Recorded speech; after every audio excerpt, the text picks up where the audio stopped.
किल्ला येथील व्यावसायिक केतन अग्रवाल हत्याकांडामध्ये दररोज नवनवीन आणि अत्यंत धक्कादायक खुलासे समोर येत असून या संपूर्ण प्रकरणाला आता एक अत्यंत थरारक आणि वेगळं वळण मिळालंय।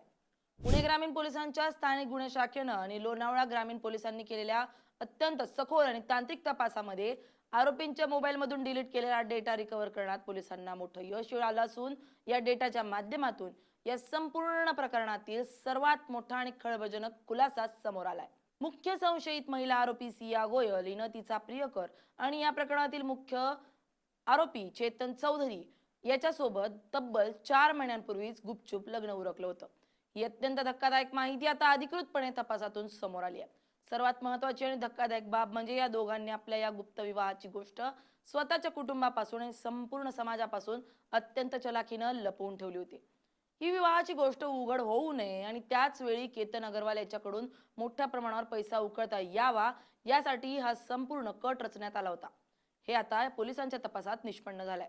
या संपूर्ण प्रकरणाची पार्श्वभूमी पाहिली तर सिया गोयल आणि मृत व्यावसायिक केतन अग्रवाल यांचा विवाह कौटुंबिक संमतीनं निश्चित झाला होता आणि 19 फेब्रुवारी रोजी अत्यंत मोठ्या थाटामाटात आणि दोन्ही कुटुंबाच्या उपस्थितीत त्यांचा साखरपुडा पार पडला होता। संपूर्ण कुटुंब नोव्हेंबर महिन्यात होणाऱ्या या भव्य विवाह सोहळ्याच्या तयारीत व्यस्त असताना आणि लग्नाची खरेदी सुरू असताना अंतर्गत पातळीवर मात्र एक अत्यंत भयानक आणि वेगळाच खेळ सुरू होता। साखरपुडा झाला असला तरी सिया गोयल हिचे सूत आधीपासूनच चेतन चौधरी या तरुण सोबत्याशी जुळलेलं होतं आणि ते दोघं एकमेकांच्या प्रेमात वेडे झाले होते। कौटुंबिक दबावामुळे किंवा आर्थिक लोभापोटी सियानं केतन सोबत साखरपुडा तर केला, परंतु तिनं चेतनचा हात सोडला नव्हता।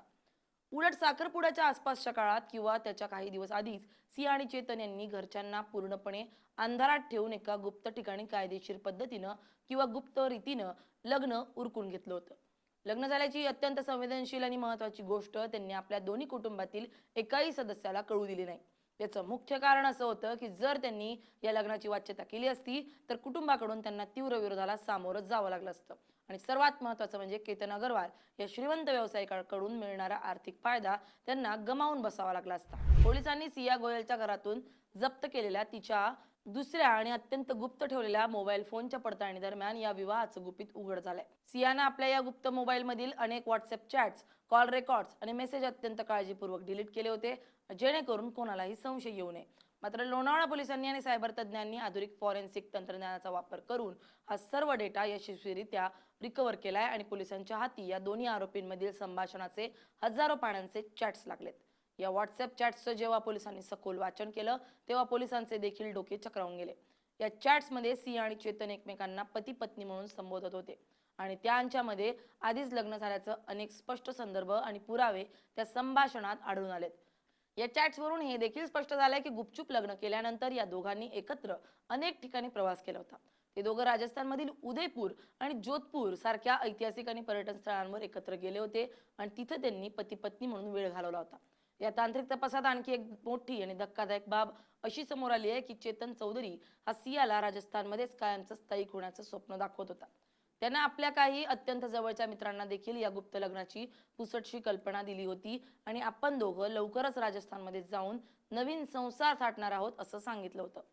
चेतन सियाला सातत्यानं राजस्थानी संस्कृती, तिथली जीवनशैली आणि मारवाडी महिलांच्या पारंपरिक पेहरावाचं विविध व्हिडिओ आणि इंस्टाग्राम रील्स पाठवत असायचा। तो तिला मानसिकदृष्ट्या केतन अग्रवाल आणि तिच्या स्वतःच्या कुटुंबापासून दूर करून राजस्थानमध्ये त्याच्यासोबत राहण्यासाठी तयार करत होता। सिया देखील चेतनच्या या प्रेमात आणि त्यानं दाखवलेल्या भविष्याच्या स्वप्नांमध्ये पूर्णपणे वाहून गेली होती। मात्र हे करत असताना त्यांना त्यांच्या भविष्यातील संसारासाठी आणि राजेशाही थाटात राहण्यासाठी मोठ्या रकमेची आवश्यकता होती आणि हीच मोठी रक्कम उकळण्यासाठी त्यांनी केतन अग्रवाल याला आपलं सावज बनवलं। केतन अग्रवाल हा आर्थिकदृष्ट्या अत्यंत सक्षम आणि मोठ्या कुटुंबातील असताना सियानं लग्नाच्या खरेदीच्या, व्यवसायाच्या आणि इतर विविध बहाण्यांनी त्याच्याकडून टप्प्याटप्प्यानं तब्बल 1 कोटी रुपयांची प्रचंड मोठी रक्कम उकळली होती। केतननं देखील आपल्या होणाऱ्या पत्नीवर पूर्ण विश्वास ठेवून ही रक्कम तिला दिली होती। मात्र सियानं ही सर्व रक्कम स्वतःकडे न ठेवता ती चेतन चौधरी याच्या बँक खात्यात आणि त्याच्या व्यवसायात आणि नियोजनात गुंतवण्यासाठी वळती केली होती। या सर्व पैशांच्या जोरावर ते दोघे राजस्थानमध्ये आपलं नवीन साम्राज्य उभं करण्याचे मनसुबे रचत होते। परंतु नोव्हेंबर महिना जवळ येतात चालला होता आणि केतन सोबतच्या लग्नाची तारीख जसजशी जवळ येत होती तसतशी सिया आणि चेतन यांच्या समोरील अडचण वाढत होती। जर केतन सोबत लग्न झालं तर त्यांचे संपूर्ण बिंग फुटेल आणि चेतन सोबतचं तिचं लग्न उघडकीस येईल अशी भीती त्यांना सतावत होती। त्यातच केतनने दिलेल्या पैशांचा हिशोब किंवा लग्नानंतर कौटुंबिक जबाबदाऱ्यांमुळे त्यांचे हे गुपित जास्त काळ लपून राहणं अशक्य होतं. त्यामुळे केतन अग्रवाल हा त्यांच्या सुखी भविष्यात आणि कोट्यवधी रुपयांच्या मालमत्तेत एकमेव आणि सर्वात मोठा अडथळा ठरत होता. याच अडथळ्याला कायमचं वाटेतून हटवण्यासाठी या नवविवाहित प्रेमी युगुलानं एका अत्यंत थंड डोक्यानं मर्डर प्लॅन केला. हा कट रचताना त्यांनी अत्यंत सावधगिरी बाळगली होती. पोलिसांनी आरोपींच्या इंटरनेट सर्च हिस्ट्रीची तपासणी केली असता असं दिसून आलंय की त्यांनी अनेक क्राईम वेब सिरीज, गुन्हेगारी जगतावर आधारित पॉडकास्ट आणि युट्यूबवरील हत्या प्रकरणांचे व्हिडिओ तासनतास पाहिले होते. पोलिसांच्या तपासातून आणि फॉरेन्सिक पुराव्यातून सुटका कशी करून घ्यायची, हत्येची घटना अपघाती कशी दाखवायची आणि पोलिसांची दिशाभूल कशी करायची याचं संपूर्ण प्रशिक्षण त्यांनी या इंटरनेटवरील साहित्यावरून घेतलं होतं. सर्व नियोजन पूर्ण झाल्यानंतर 18 जून रोजी त्यांनी केतनला फिरण्याच्या बहाण्यानं पुण्याजवळील ऐतिहासिक लोहगड किल्ल्यावर नेलं. लोहगड किल्ल्याच्या एका अत्यंत दुर्गम आणि खोल कड्याच्या कडेला नेऊन आजूबाजूला कोणीही नसताना चेतन आणि सिया यांनी मिळून केतनला थेट दरीत ढकलून दिलं. केतनचा खोल दरीत कोसळून जागीच दुर्दैवी मृत्यू झाला. हत्या केल्यानंतर दोघांनी अत्यंत शांतपणे तिथून पळ काढला आणि हा केवळ एक पाय घसरून झालेला दुर्दैवी अपघात याचा बनाव रचून पोलिसांना आणि कुटुंबियांना भासवण्याचा प्रयत्न केला. सुरुवातीला हा केवळ एक ट्रेकिंग दरम्यान झालेला अपघात वाटत होता, परंतु लोणावळा ग्रामीण पोलिसांच्या केतनच्या मृतदेहाची स्थिती आणि घटनास्थळावरील काही बाबींवरून संशय आला. केतनच्या कुटुंबियांनी देखील संशय व्यक्त केल्यानंतर पोलिसांनी सिया गोयलची कसून चौकशी सुरू केली. सुरुवातीला तिनं पोलिसांना प्रचंड गुमराह केलं आणि आपण निष्पाप असल्याचा कांगावा केला. परंतु जेव्हा पोलिसांनी तिच्या कॉल डिटेल्सची आणि गुप्त मोबाईलची तपासणी सुरू केली तेव्हा तिनं चेतन चौधरी सोबत असलेलं प्रकरण उघड केलं. पोलिसांनी तातडीनं चेतनला ताब्यात घेतलं आणि दोघांची समोरासमोर बसवून उलट तपासणी केली असता त्यांच्या जबाबातील विसंगती समोर आल्या. सायबर सेलनं त्यांचे व्हॉट्सअप चॅट्स आणि गुपचूप लग्नाचे फोटो, व्हिडिओ आणि मेसेज रिकव्हर करताच या दोघांचा संपूर्ण काळा चेहरा समाजासमोर आला.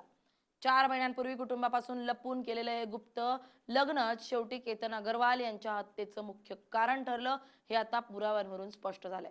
ही सर्व माहिती पोलीस तपासात समोर आली आहे. सध्या सिया गोयल आणि चेतन चौधरी हे दोघेही पोलिसांच्या ताब्यातून सुटून येरवडा मध्यवर्ती कारागृहात 14 दिवसांच्या न्यायालयीन कोठडीत शिक्षा भोगतायत. पोलीस आता या प्रकरणाची अधिक भक्कम कडी जोडण्यासाठी या गुप्त विवाहाची नोंदणी कुठं झाली होती का किंवा कोणत्या मंदिरात अथवा कायदेशीर पद्धतीने हा विवाह लावला गेला याचा शोध घेत आहेत. तसेच या विवाहाची माहिती कुटुंबातील इतर कोणत्याही सदस्याला किंवा मित्राला आधीपासूनच होती का आणि त्यांनी हा गुन्हा लपवण्यास मदत केली का या दिशेनं देखील पुणे ग्रामीण पोलिसांचा सखोल तपास अत्यंत वेगानं सुरू आहे. Bureau report LS Marathi.